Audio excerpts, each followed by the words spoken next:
নমস্কার। আজকে আমরা ধ্বনি পরিবর্তনের তৃতীয় পর্ব নিয়ে উপস্থিত হয়েছি।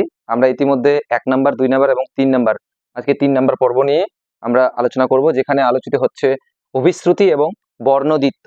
এই যে ধারাবাহিকভাবে আমরা ক্লাসগুলো আলোচনা করছি ধ্বনি পরিবর্তনের, যদি ভালো লাগে অবশ্যই চ্যানেলটাকে সাবস্ক্রাইব করে রাখবেন। অভিশ্রুতি মানে হচ্ছে, এখানে ট্রিক্স কি, শব্দের ৩টি রূপ অবশ্যই থাকবে এবং দ্বিতীয় হচ্ছে সাধু ভাষা থেকে চলিত ভাষা হবে। যেমন উদাহরণ দেখি, আসিয়া, আইসা, এসে, এই যে ৩টা রূপ, এই যে পরিবর্তনগুলো, এটা বলা হয়েছিল প্রথম ক্লাসে, আলোচনা করা হয়েছে বিস্তারিতভাবে। পরিবর্তিত চিহ্ন, শব্দের ৩টা রূপ থাকছে, আসিয়া, আইসা, এসে, মরিয়া, মইরা, মরে, ধরিয়া, ধৈরা, ধরে। কিন্তু যদি কোনো কারণে এই ৩টা রূপ না থাকে, তাহলে আমাদের যদি এরকম দিয়ে দেয় আসিয়া থেকে এসে, তাহলে কি হবে? সেটা অবশ্যই অভিশ্রুতি হবে। কেন?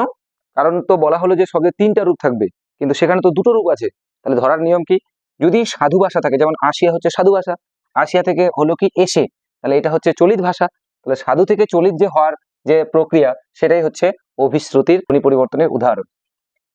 যেমন মরিয়া, মরিয়া থেকে মইরা থেকে মোরে, তাহলে মরিয়া থেকে মোরে হলেই, মরিয়া হচ্ছে আমাদের সাধু ভাষা, সেটা হচ্ছে কি চলিত ভাষা হয়ে গেল। তাহলে সাধু থেকে চলিত মনে রাখবো, সাধু থেকে চলিত হলেই কি অভিশ্রুতি, এবং শব্দের যদি 3টা রূপ থাকে সেটা অবশ্যই 100% সেটা কি হবে? অভিশ্রুতি হবে।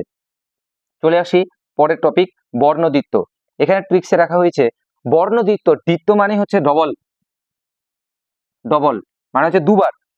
তাহলে অর্থের গুরুত্ব বোঝানোর জন্য শব্দ মধ্যস্থ বর্ণ দুবার ব্যবহৃত হয়, অর্থাৎ অর্থের গুরুত্বটাকে বোঝানোর জন্য, ভালো করার জন্য সেটা কি হচ্ছে, বর্ণটা দুবার ব্যবহৃত হচ্ছে।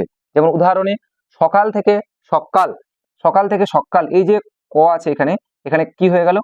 ডবল হয়ে গেল, কয় কয় যুক্ত হয়ে গেল। আর পাকা থেকে হয়ে গেল পাক্কা, এখানে ডবল হয়ে গেল। এই যে ডবল হয়ে যাওয়া, এই ডবল হয়ে যাওয়াকে বলা হয় কি? ধ্বনি পরিবর্তনের বর্ণদ্বিত্বের উদাহরণ। তো এই ছিল আমাদের 2টো টপিক নিয়ে আলোচনা, তৃতীয় পর্বে অভিশ্রুতি এবং বর্ণদ্বিত্ব নিয়ে আলোচনা।